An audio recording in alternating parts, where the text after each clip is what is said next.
با عرض احترام مجدد ما چند تلفن میگیریم، باز موضوعات گپ میزنیم، باز ما تلفن‌های شما رو میگیریم. بله بفرمایید، اسمتون رو معرفی کنین. الو. بله بفرمایید صاحب. سلام علیکم آقای متین صاحب، صدای من رو میشنوید؟ بله بفرمایید، آوازتون نمیشنوم، در لاین هستین شما، بفرمایید، لایو هستین. سلام و احترامات خود تقدیم شما و بیننده شنونده های تلویزیون شما و پروگرام شما زنده باشین صاحب. تقدیم می‌دارم. بعد از او چند اگر اجازه بدین که چند دقیقه حضور شما چند گپایی است که به زبان بسیار ساده و نه دستی و نه سیاسی برز برسانم. بفرمایید ناب صاحب، بفرمایید. بسم الله الرحمن الرحیم. اولا این که افغانا امروز دشمنای خود شناختند و نسبت به قبل اتحاد و اتفاق خود حفظ میکنند. بله. در صورتی که برادرانی که آن طرف خط دیورند قرار دارند و میگن بنابر سخنرانی بیشتر شما که او طرف خط دیورند بسیار برادرای ما هست که میگن ما برق داریم او داریم، ولی در عوضش آزادی ندارن متین صاحب. بله بله بالکل صحیح. آزادی فقط برقاو نیست که داشته باشند، آزادی یعنی بسیار چیزا ندارن. و دوما ما یک سوال از پاکستان یا از امریکا دارم. بدبختانه که یا خوشبختانه که نمیتونم به زبان انگلیسی بگویم. خیره شما بگوین، سوالتون کنین. به زبان فارسی میگم که بن لادن در پاکستان پیدا شد. گناه افغانا چی است که امروز افغانا به شهادت میرسه در خاک ما؟ خانه های ما تلاشی میشه، زنان تلاشی میشه، مردا تلاشی میشه و از برادران آقای کرزی چون ما همیشه سلام کسی را والیک میگیریم که سلام های صادقانه باشه، نه سلام های منافقانه که امروز طالبا علیه ما درویه کار میکنن. از یک طرف خود اسلام میگن و از طرف دیگه انتحاری ها و کشت و کشتار میکنن در افغانستان. بله. و غلامای اجنبی هستن. بله.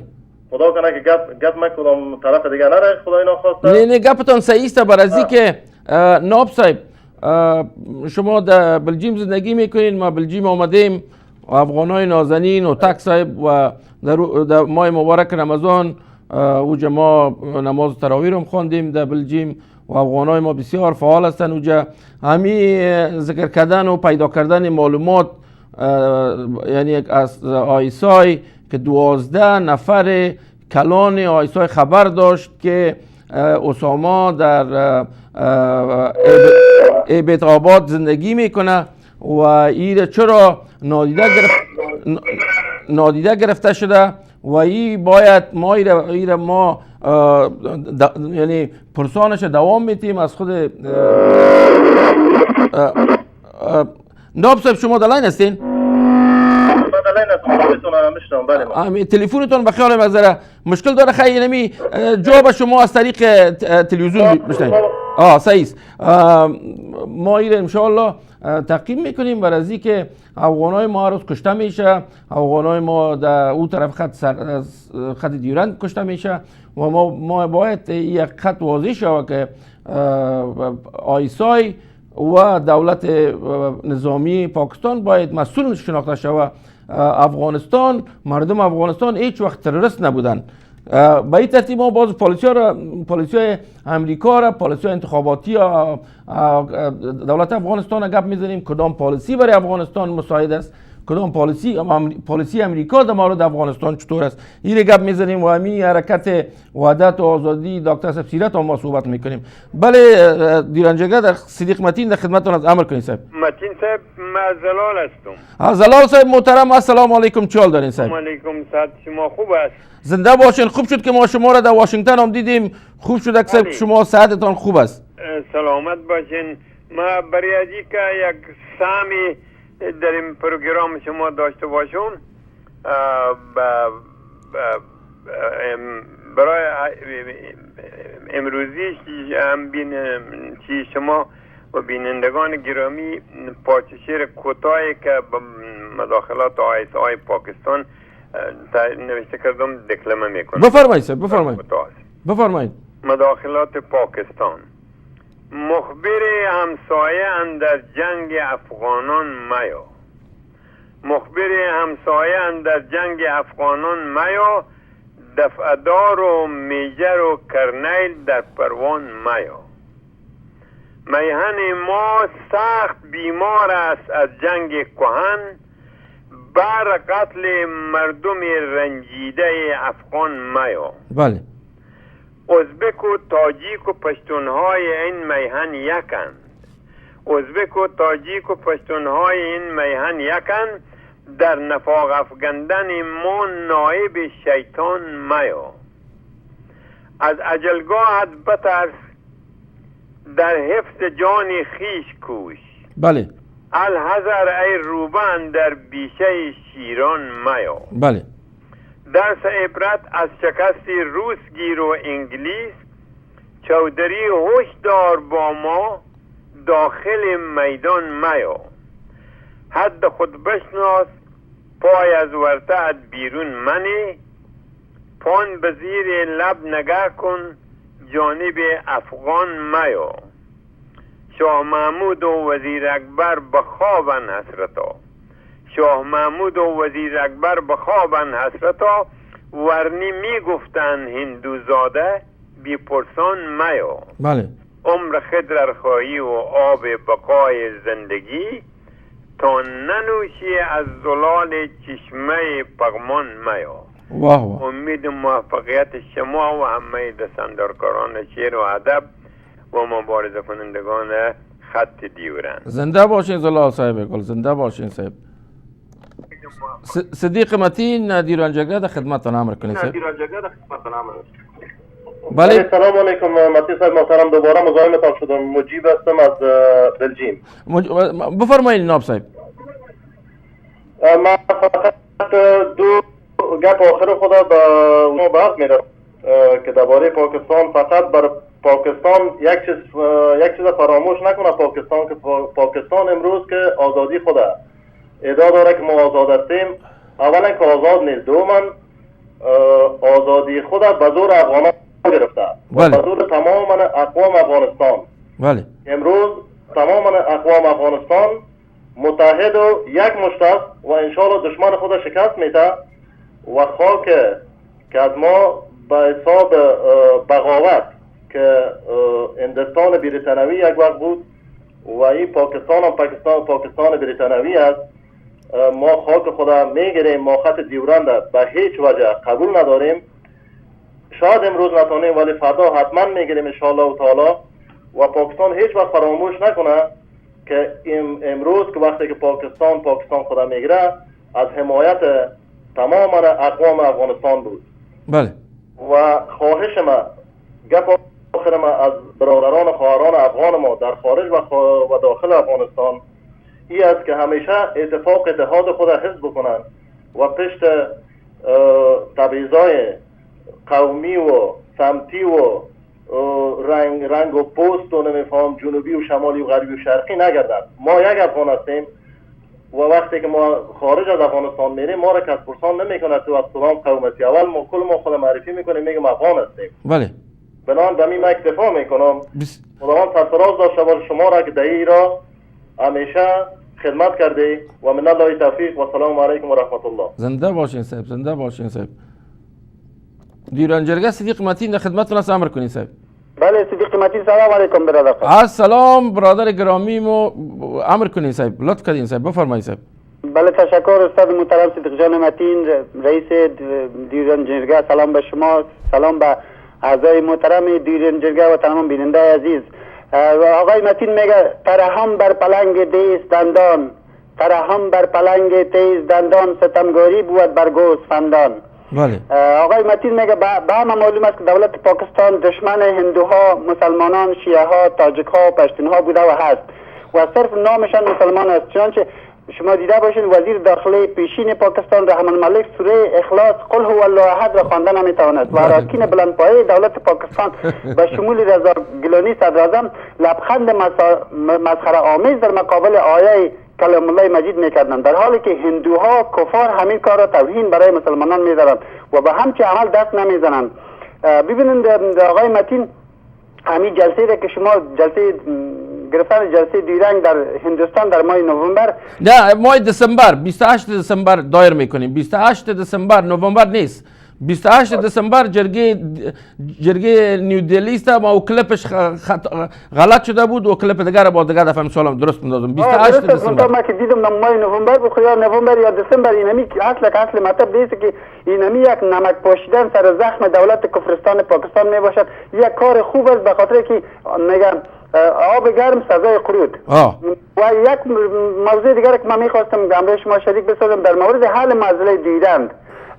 یک راه خوب همیست که تجزیه پاکستان کار شود و او کدام چی رقم کار که از روش و سیاست استفاده شود که منجر به جدا شدن حکومت مستقل بنگلادش گردید.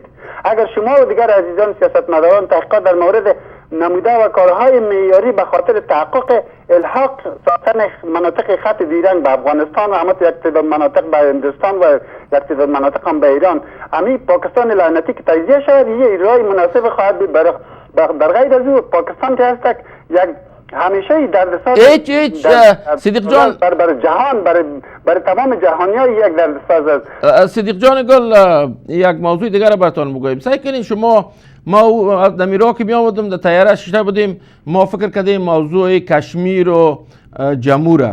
شما ببینین که خط دیورند ما را یا دارن، بلوچستان یا دارن، این حال پاکستان آیسای میخواه که کشمیر و جمهور رو آزاد کنه. ما برای مردم کشمیر جمهور میگم او برادر شما یاد بگیرین، ببینین که آیسای تمام بلوچای ما را، نوزت بلوچای را از بین بردن، بلوچای ما را میکشن، 10,000 سران افغان ما را کشتن. شما سرتان درد گرفته که شما میخواین باز که آیسای شوین.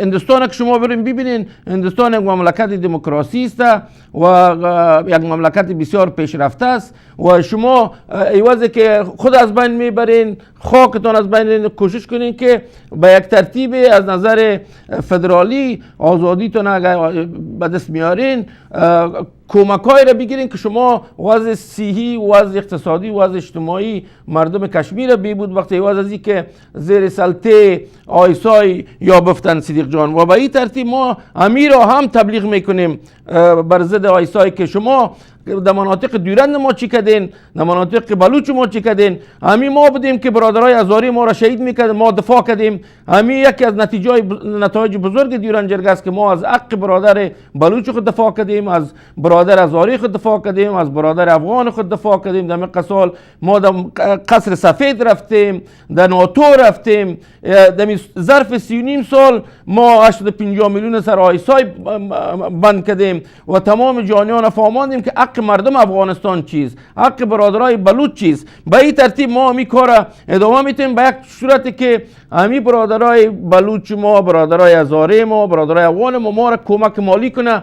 چرا ایتنا تا بال خو ما از هیچ کس یک شنوپلی نگرفتیم و ما حال میرم در جستجوی عزیزتم که کمک‌های مالی رو پیدا کنم به دیورند جرگه تا که همی هدف خود به حقیقت تبدیل کنیم و شما بیاین ما را کمک کنین. او برادر بیاین از $100 تا 50,000 هر کسی که یک چک نوشته میکنه با ما روان کنه که ما یا کسی که میخواد که ما سفرها میکنیم، ما میریم در اوکراین، ما میریم در نیودلی، میریم جرمنی، میریم در نیویورک.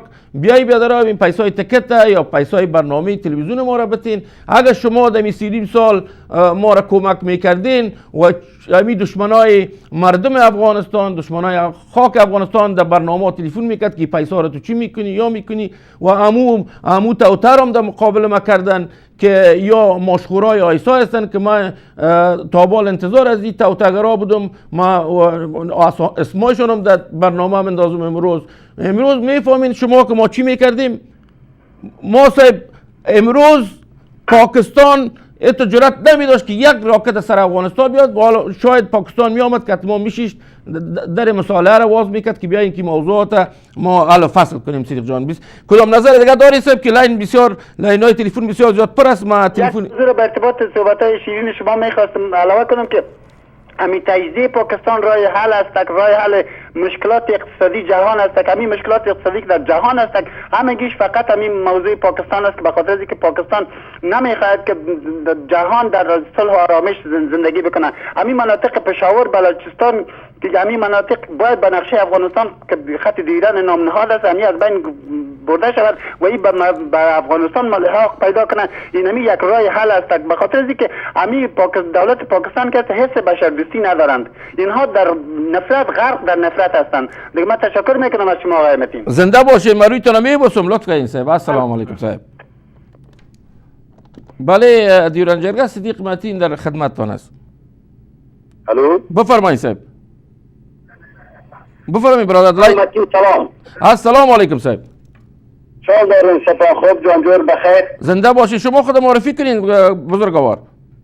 من محمد اکبر معارج هستم از بلژیک. شما را زحمت دادم. معارج صاحب گل بسیار زیاد تشکر. حضور بینندگان تلویزیون و حضور کارکنان تلویزیون پیام و به شخص خطاب تقدیم میکنم. زنده باشین صاحب. مهربانی کردین. معارج صاحب شما دائم که ما همکاری کمک کردین در بلژیم. ما شما بسیار ممنون هستیم معارج صاحب محترم. امر کنید صاحب. فقط خواستم از پیام افغان بالخصوص از جرگه دیورن از شما بسیار سپاسگزار کنم، تشکر کنم. به پروگرام بسیار خوبی دارین شما و به اذهان مردم افغانستان پیام‌های خوبی را شما میرسانین و به ذهن‌های مردم افغانستان پیام‌های خوبی دارین و ذهن‌های از رو روشن می‌سازین تا بتانیم که ما و شما با همه یک جا بتانیم که خط دیرن از بین ببریم و بالاخره ساحه افغانستان که بلوچستان و پشتونستان است این با هم یک جا بسازیم و این عمل را که شما انجام میدین و این راه را که شما پیش ببرین قابل قدر است بیاد. زنده باشین معالج صاحب محترم. ما ممنون شما هستم. بیادر بدون شما ما هیچ چیز نیستیم. یعنی شما بدین که در روز سخت ما آمدین ما را تقویه کردین، در روز خوب ما را تقویه کردین برادر گرامی. و فقط ما خدمتگارتان هستم، دیگه کار ندارم. ما عاشق افغانستان هستم، عاشق وطندارای خود افغانای خود هستیم. ما که رفتیم در واشنگتن که رفتیم اونجا در جرگه سیرت صاحب افغانای ما آمده بود که ما تشریح میکنم پسانتر. به خدا هر کدام از یا میلیون دلار میارزید. چقدر مهربان، چقدر یک احساس ملی داشتن. دیگه ما کدام چیز دیگه گفتنی دارین معالج صاحب محترم بفرمایین. غیر از این لاین های تلفن بسیار زیاد پر است. ما لاین های دیگه برادرها رو بگیرم. بپرسم از شما که به تاریخ 18 یکی از افغانای ما امرای آقای سیرت صاحب که شما در رفته بودین در کنگرس امریکا در رابطه به وضع سیاسی نظامی افغانستان صحبت کرده بودین. در این ارتباط اگر شما کمی معلومات برای ما بدین. ما بالکل ما یک چند تلفن بگیرم و یکی از موضوعات است که ما میخوایم از نظر کوالیتی یعنی کیفیت کار از این برادرها که برای افغانستان کردن او را یا تاثیر از زیر بالای سیاست آینده افغانستان ما تشریح میکنم. معالج صاحب بسیار زیاد تشکر. لطف کردین صاحب. تشکر از شما هم. السلام صاحب. السلام علیکم صاحب. دیوران جرگه صدیق متین در خدمتتان است. امر کنید صاحب محترم. سلام علیکم آقای متین صاحب.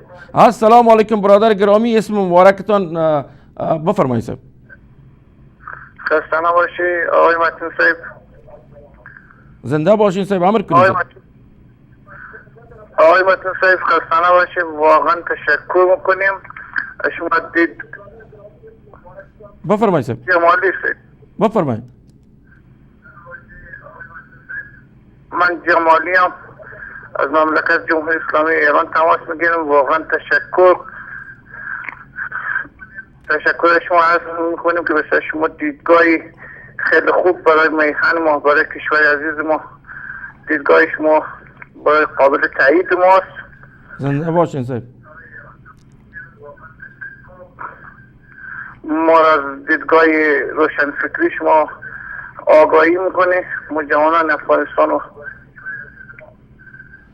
ما صاحب از تلویزیون بشنوین. ما دائم آواز شما برادرای افغان در ایران ما دائم بلند کردیم و بلند میکنم و از شما دفاع میکنم و دفاع کردیم و او افغانای ما که ریفوجیز در ایران، اونا باید دولت افغانستان غمشان بخوره. امید است که یک شخص در افغانستان بیای یا یک گروپی که در افغانستان سر قدرت میای یا شخصی که در قدرت میای افغانای ما را از ایران از این مشالفت خلاص کنه، دوباره بیارش افغانستان و در او طرف خط دیورند خو خاک ماست. شما برادرای افغان که شما در او طرف خط هستین، شما او خاکتان است، شما مجا باشین. ما خیر انشاءالله او رو آزاد میکنیم. ما یک سوال میکنم از شما، کل اینا پر است. ما یک سوال میکنم کدام برادر ایره با ما معلومات بده که امی مساحتی که زیر کنترل آیسای پاکستان است، امی خاکای ما و به شمول بندرهای ما چقدر مساحتش است؟ اگر شما ایره فی جریب بسنجین، چقدر ثروت مردم افغانستان در دست آیسای پاکستان است؟ در اوج خال شما میفهمید که من رفتم، حداقل در جلال آباد رفتیم، در خصوصا در پکتیا و کنرا، ببینید که جریب زمین از او حداقل 4000 2000 3000 5000 دلار است. و شما در نظر کیفیت اقتصادی فکر کنید که چقدر دارایی مردم افغانستان آیسای کنترل میکنه. شما امیر اگر کدام برادر با ما تلفن کنه، امیر میخواستم در طیاره امیر در فکر ما آمد، ما گفتم اگر کسی امیر میفهمه با ما خاص راست با ما تلفن کنه، در تلفن نمبر ما چرا لاین ها ما فکر کردم نمیتونم که شما لاین بگیرین، اما باز ما شما را در لاین مندازم. دیورنجرگاه صدیق متین در خدمتتون است، امر کنید صاحب. بله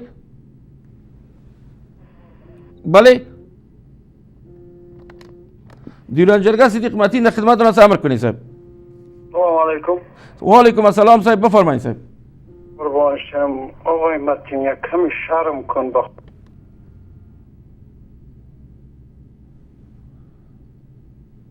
آقای وردک، شما رو ما میشناسم، شما نظرتانه خب من تو وقت نیست دیگه، با دیگر تلفن کنیم ما میمونم نظرتانه میشنم. دیورنجرگاه صدیق متین در خدمت امر کنید صاحب. السلام علیکم برای متین، چطور هستید؟ السلام علیکم برادر گرامی، امر کنید صاحب. خوب هستین؟ بخیر. نظریات خود قابل قدر است، ولی چیزی که امکان نداره چرا آدم هم کار بکنه. اگر ما شما ببینیم بله بفرمایید، من گوش میکنم. ما میگم این خواب است و خیال است و جنون، چون که میگه گوڑا وای خلا بده خواهی، میگه گر بگو دانم شیرین میشه. امروز ما ببینیم که پاکستان یک قدرت جهانی حساب میشه.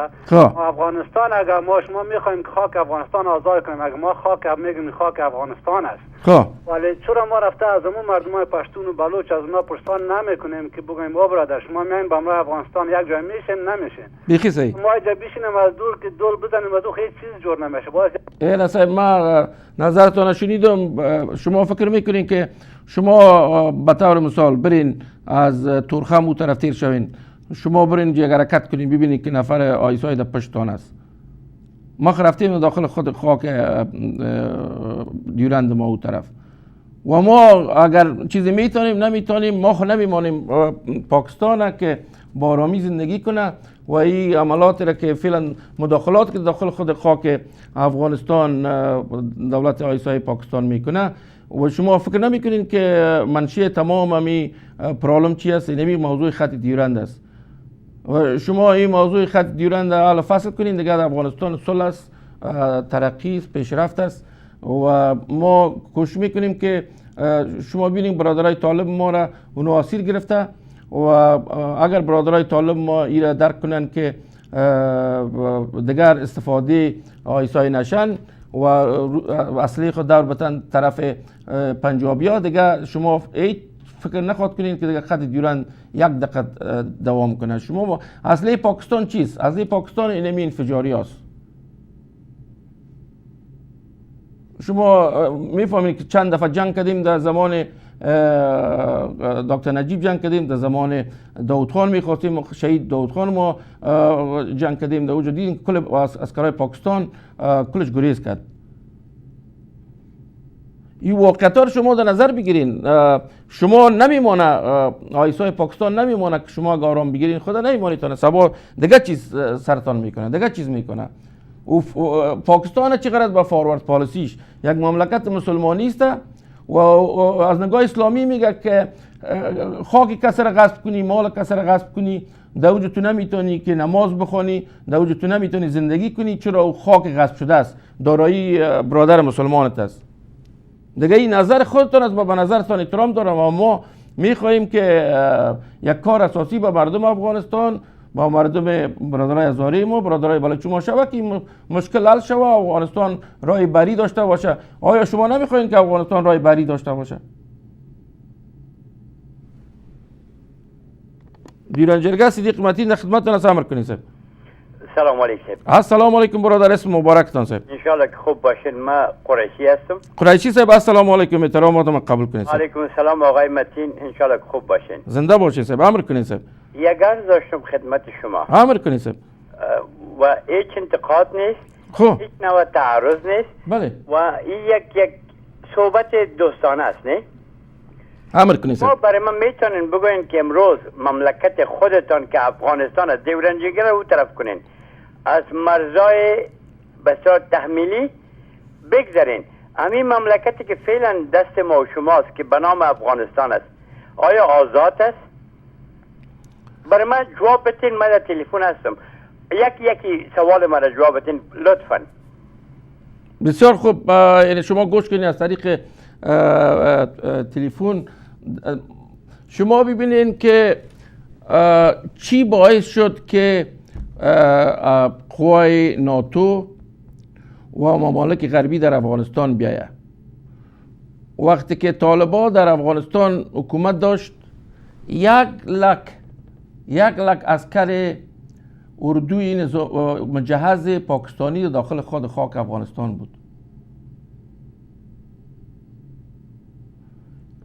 اینوی موضوع دیورند، اینوی مداخلات پاکستان داخل خاک افغانستان و همی تربیه و تجهیز تروریستا در خاکای دیورند ما باعث ازی شد که مثلا 9/11 واقع شد، باعث ازی شد که غربی ها بیاید داخل خود افغانستان. و دیگه شما میفهمین علتهای زیاد است که روسا حمله کرد بالای افغانستان، و سیستم دولتی افغانستان به اصطلاح نواز شریف از بین برد. ما بهترین راهش که بسنجیم برای آزادی افغانستان اتفاق بین تمام اقوام افغان و از بین بردن دست پاکستان بالای خاک افغانستان است و خاکای دیورند و بنادر ماست. اگر شما امیال کت پاکستان، اگر شما میخواین و این جرأت فکر کنید که ما نداریم که از خاک خود دفاع کنیم، از وطندارای خود دفاع کنیم، دیگه شما دیگه باید تسلیم کنین دیگه کل چیز دیگه با این گناه پیش ببره. علت اشغال افغانستان که شما فکر میکنین امریکا و ممالک ناتو هست، علمی موضوع خط دیورند است که ما ایره کوشش کردیم که بر امریکا تفهیم کنیم که بیا خط به اصطلاح قرارداد استراتژیک یا قرارداد امنیتی را که ما کت امریکا امضا میکنیم، ما بگوییم که اول مداخلات آیسای داخل خود افغانستان بند شود، دیگه خط دیورند با مخالفت کو بنادر ما را به عوض از این که ما بگوییم اقتصاد ما را، ما بسیار پول در داخل خود افغانستان آمد، یک شندوپلیش به خدمت غریب و یتیم و بیچاره و مسکین نرفت، کلش گم شد.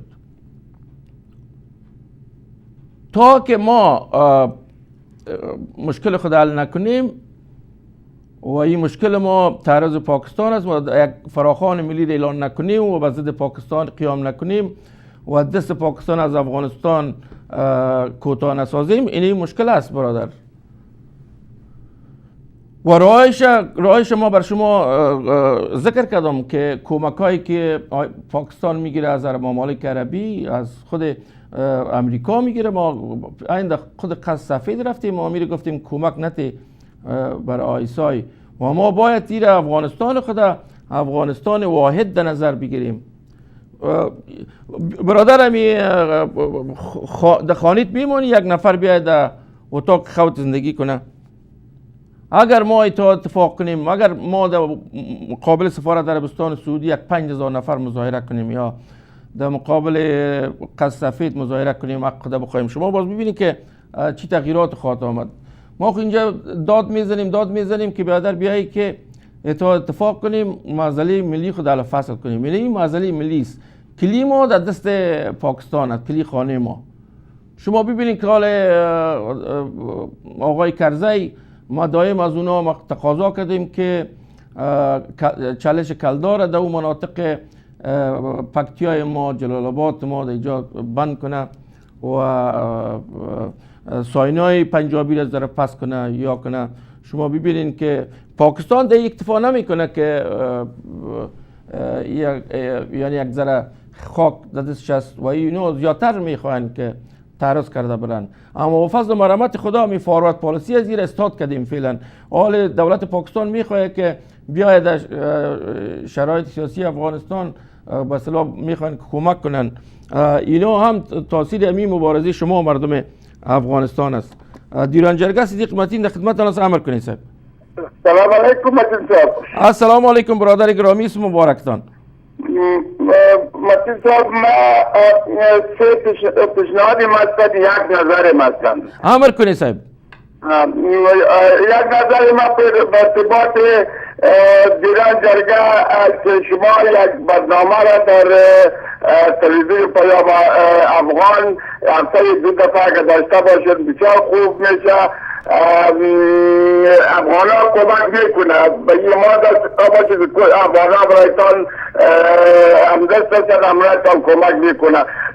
هفته 2 دفعه این برنامه داشته باشید.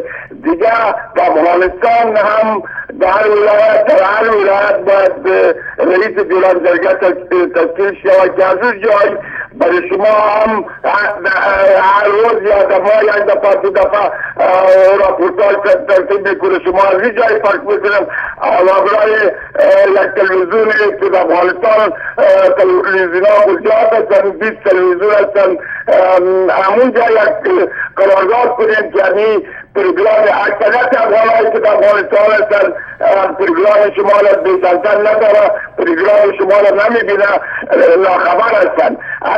اگر یک تلویزیون قرارداد کنیم که دفتر 2 دفعه از این راپورتاژ دیران جرگه که از اروپا پخش میشه، اونجا یا از افغانستان از ولایات پخش میشه، همونجا نشر کنه، بسیار مفید خواه و جمین پیشنهاد ما بودن. یک نظر دیگر داریم، بعض افغانها میگه که پشتونشار چه میکنیم، آزادی خود نمیخواه، ما باید پشتای وطن خود باشیم آرامی تا که پشتونشار آزاد نشوه. در افغانستان هیچ وقت آرامی نمیشه. همین مهاجرت ها، همین بدبختی تا که پشتونستان زیر تسلط پاکستان باشه ما آرامی نداریم. همین جنگ دوام داره هر رژیمی که بیاید. حضرت محمد صلی الله علیه و سلم که بالا کنید در افغانستان رئیس جمهور شود، بازم نمیمانه، پاکستان نمیمانه، مداخله میکنه، ضعیف میسازه افغانستان تا که او تسلط خود رو داشته باشه. اینی پیشنهاد ما بود، این نظر ما بودن. دیگر با من خدا به شما به خدا میسپارم. زنده باشین برادر گرامی. همین پرابلم ماست، موضوع پولی. شما میفهمین که ما هر دفعه که جمعیم یک $2000 مصرف ما میشه. ما کار میکنیم در ایرای وطن، خدا قبول کنه، مصرف میکنین. اگر شما آدرس پست بکس هم از در اوجا، ما از خوارا و برادرها خواهش میکنم که ما پیشتر هم گفتم شما باید یک کمک کنین با ما. اگر شب هفته آینده یک فندریزینگ کنیم که ابی مصارفی که ما میریم، مثلا برادرای افغان ما که در اوکراین از ما بسیار تقاضا کردن، منسک تقاضا کردن که بیاین برادر تو کل وقت در اروپا تیر میکنی، در امریکا تیر میکنی. ما چی کردیم؟ ما برادرای تستیم تو چور نمیای؟ ما گفتیم صحیح است، ما میایم دیران جگر رو دایر میکنیم، این در جرمنی دایر میشه. در بلژیم جناب محترم شنواری صاحب به تاریخ 30 از این ماه مظاهره دایر کرده در بلژیم که مظاهره میکنن و در هندوستان به تاریخ 28 دسامبر دیرانجگر تیار میکنیم. در ماه جنوری در نیویورک دایر میکنیم و شخصی را که ما باید نامش ذکر کنم که در ایران بسیار خدمت کرده او دکتر صاحب هاشمیان است. دکتر صاحب هاشمیان به می سن خود در می سن که اونا دارن در شروع دیرانجرگه کتاب نوشته کردن، از بانک قرض کردن، تمام بروشورها را یا کتابا را در قسمت دیوران تیار کردن و ما شخصا از دکتر صاحب هاشمیان تشکر میکنم و ما برای بسیاری از برادرها جایزه یا چی میگه جایزه دیورانجرگه روان میکنم. اولین شخصی را که ما روان کنم دکتر صاحب هاشمیان است که اونا بسیار لطف و مرحمت کردن. ما از شما دکتر صاحب هاشمیان بسیار زیاد تشکر میکنم و از شما خواهش میکنم اگر شما بتانین در کالیفرنیا یک دیرانجرگه را دایر کنین، ما میایم اشتراک میکنیم زیر زحمت شما به اصطلاح مجاگشه و که برادرایی که در کالیفرنیا زندگی میکنن همین دیرانجرگه را اونا هم دایر کنن و کل ما یک جای به خدمت افغانستان با برادرای خود با وطن خود به اصطلاح حاضر شویم. یک کار بسیار خوب و نیکو خواهد شد. دیرانجرگه صدیق متین در خدمت آن است. امر کنید صاحب. بله لالا سلام علیکم. عبدالله هستم از انگلستان زحمت میدادم. لالای گل امر کنید صاحب. چی حال دارین عبدال جان؟ صحتان خوب است. ما این پروگرام های تا میشنویم فوق العاده خوب است و دیگه ای که امو یک خانومی که امو افشا کرد تعداد امو کودتاچی‌ها را او خوب بسیار خوب گفت نامای هر یکشان گرفت و او خانم همیش کتیشان می بوده و او راست گفته بود که کتیشان است و او آدم میفهمی در آخر پروگرام ها و برنامه های از او بازو یک رقص عربی را میکد او خانم. خب برادر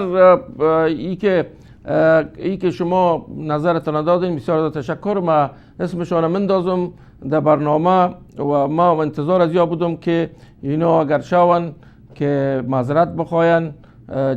ما را برمای تفاوت نداره اگر بیاین ما را خدا نخواسته یک به اصطلاح هر چیزی بگوین پروا نداره. این دایه ملی مردم افغانستان است و یگانه دایه است که در مقابل پاکستان استودگی میکنه و یا یک کار بسیار نامردانه کردن که اتهام وارد کنن و در جرمنی لایر کار میکنه و در جایی که در فرانسه و لندن هم ما لایر میگیریم که اینا یک درس بیاموزن. چرا اگر اینا رفیق دوست ما می بودن همین که من گفته بودم که ما رفتیم که دیرانجرگه تدارک ببینیم اونا باید میفهمیدن. اما این در پشت از این کدام موضوع بسیار مهم هات بود که اینطور یک اتهام بیارن که همین حرکت بخی به اصطلاح خنثی بسازن. اما ما تشکر از خداوند جل جلاله و از شما خوارا برادرای عزیز که شما این درک کردین و تماما این توطئهشان خنثی شد و از ما انشاءالله نامه‌شان مندازم دیگه. اینا ارزش صحبت ندارن منتها ما اسمشان براتون ذکر خواهد کردم از کلشان. دیرانجرگه صدیق متین اختمال امر کنید صاحب. آقای صدیق متین السلام علیکم صاحب. امر کنید صاحب. باز دوباره تلفن کردم لطفا مرا قطع نکنین. ما نگاتیو نیستم. نه بیادرتون است که ما یک با احترام به شما چون تلفن بسیار زیاد لاینا بسیار زیاد پر است هر کس ما وقت هم 2 دقیقه 3 دقیقه میتونم گپتون شنیدم. شما باید گوش کنین. نه ما گوش کردم صاحب صحبتاتون بفرمایید صاحب که وقت شما ما باور کنید نه مخالفت ندارم. نه ما نگفتیم مخالفت هستین منتها ما هر کس وقت مساوی باید بتوم صاحب. 2 نکته را خدمت شما بسیار کوتاه عرض میکنم. امر کنید صاحب. شما یک آدم ملی، یک آدم وطن پرست، افغان پرست، نه ملیت پرست، افغان پرست هستین. زنده باشید صاحب. جای شک نیست. بله صاحب. ما شما را تقدیر میکنم. زنده باشین صاحب. مهربانی کردین صاحب. مشکل اینجاست برادر محترم. ما که پیشتر عرض کردم خدمتتان که امروز مملکت ما اشغال است. اشغال نه با واسطه خارجی ها، اشغال با واسطه 4 تا 2 رهزن است. و شما چطور میتونین وقتی که افغانستان یک مملکت مستقل نباشه ما ادعا کنیم از پشتونا برادرای خود او طرف میفهمم که او طرف مرز از خاک افغانستان که در بزرگتر است و او خاک ما دست دادیم. پاکستانا ذلت کردن، ظلم کردن به حق و پشتونای ما. 100% طرفدار شماستم و ما خونم فدای پشتونای ما کو طرف مرز ماندن. زنده باشین صاحب. ولی ببی برادر، وقتی که زعامت ملی که از ملیت صحبت میکنن و ملی نیستن، از شمول به شمول کرزی، داود خان شهید امی میگفت که دا پشتونستان زمون، خان عبدالغفار خان هم میآورد در مابین کانتینیتر 5 تا مساجر برش میآورد و پیسای گزاف برش میداد. چی کردن اونا باید بیان با ما استاد شود، اونا باید بیان بگوین که از شما کمک میخواییم، هم بلوچستان هم پشتونستان بیاین که ما خون خود فدایشان کنیم. وقتی که از اونا یک صدا در نمیه، آقای متین ما و شما چی کده میتونیم؟ 2 نفر یا 4 نفر یا 6 نفر. تشکر صاحب. ما جوابتان میتونم برای که لینا پر است و دیگه موضوعات ما صحبت میکنیم. ما بالای فندریزینگ برادر ما گفت که باید برنامه هفته 2 روز باشه.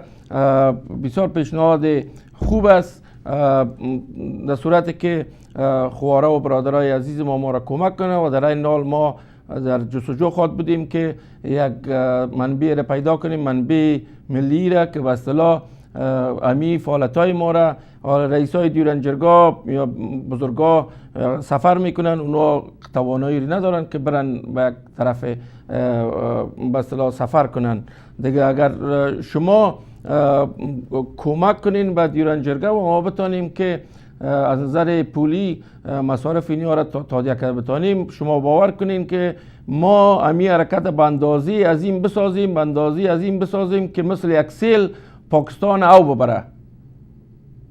ما خو ایره دمی جریان 3.5 سال ما ایره پیشنهاد کردم بر شما. اگر شما بالفرض شما فکر کنین در امریکا و اروپا و کانادا 1 میلیون نفر یا 2 میلیون نفر، اگر شما $2 بتین چقدر میشه ماهی؟ ما میتونیم که در محکمه بین المللی ثبت راجستر کنیم و ما میتونیم که تشکلش وسیع‌تر بسازیم و ما میتونیم که بریم در داخل خود خاک افغانستان علنا مبارزه کنیم در مقابل نفوذ ISI در افغانستان. شما باز گپای رو زدین برادر گرامی که اونا بیاین این طرف کمک کنن.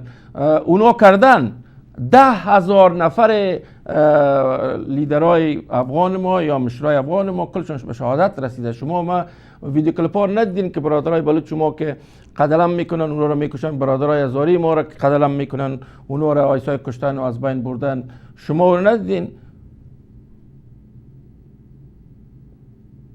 اگر ما اتفاق کنیم و یک لیدر ملی که همی حرکت وحدت و آزادی دکتر صاحب سیرت اونا تانستن برای بار اولی که اونا که در واشنگتن ما آمدیم، در واشنگتن در هتل همو شبش بسیار یک حرکت منظم، تمام مجالسشان بسیار منظم بود که من بسیار زیاد خوش شدم و من تشکر میکنم از دکتر صاحب سیرت و از برادر رهنما هاشمی صاحب، ترین صاحب و سایر برادرها و خوارای ما.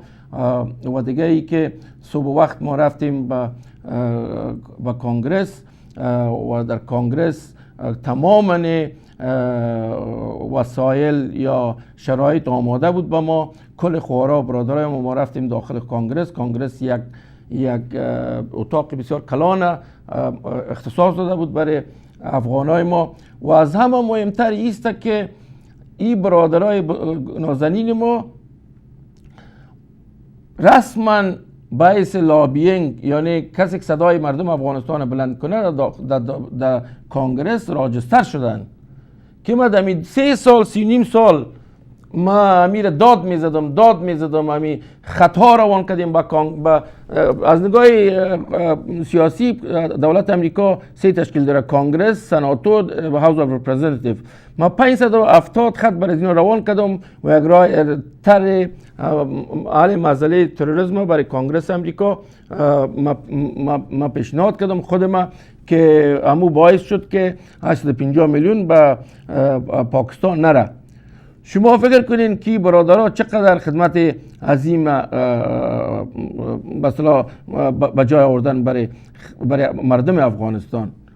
ما مثل ممالک دیگه واره کونا لابینگ داره، ما فعلا در کنگرس امریکا لابینگ داریم و خود دکتر صاحب سیرت هم تشریف آوردن، ما صحبت ها کردن کل برادر افغان. ما باعث ناظر ما ایده فکر ما بود که ما باید یک راپور بر شما تدارک بتم و با اطلاع شما برسانم.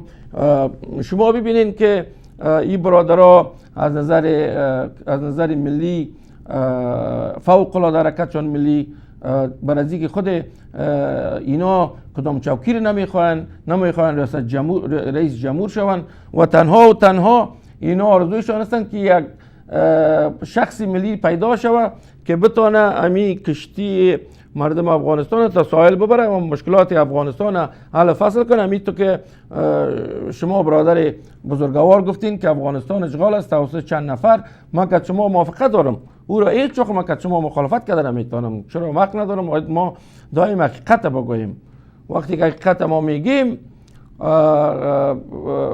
مثلا باید بتونیم ما مشکل مردم افغانستان حل کنیم. و دیگه ما از چندین برادران بسیار ممنون هستم. عطا جان صادق صاحب دائم در قسمت دیرنجرگاه فعالیت‌های دیرنجرگاه بسیار زیاد کمک کردن. تمیم جان مجید قادری صاحب و آجی صاحب فیضی و برادرها معین درویش، شیردل صاحب، گلبهار قیام و سایر برادرای عزیز و گرامی ما که من نامشان در لیست دارم، من نامشان میخوانم. شما فکر کنین که تماما روشنفکرای ما، تماما اشخاص ملی ما قلبش میتوه برای آوردن یک آرامی در داخل خود افغانستان. ما که میریم این مجالس اشتراک میکنیم و مصرف خود، ما اگه آرزوی ما آوردن یک رژیم ملی، آوردن یک سیستمی که غم غریبه، غم یتیمه، غم ریفیوجی را، غم به اصطلاح عملات پاکستان که بالای افغانستان است، این تروریستایی که بالای افغانستان حمله میکنه. و دیگه ما یک خواهش دارم، یا ایسته که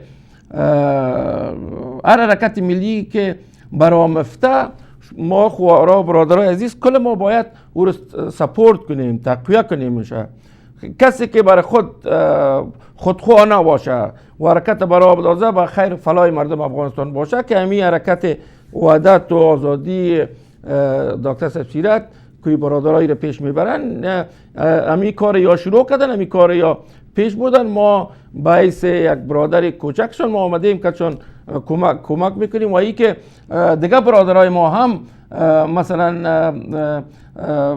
حبیب صاحب اوتکی،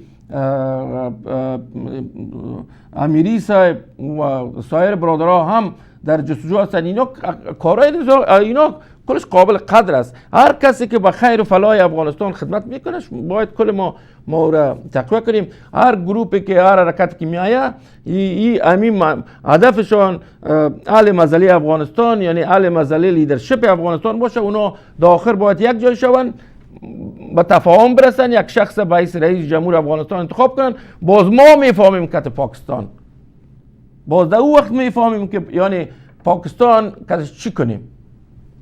شما ببینید که ما یکونی ماه پیش من 20 ساعت رفتم در افغانستان، 20 ساعت برنامه تلویزیونی ما اجرا کردم در افغانستان.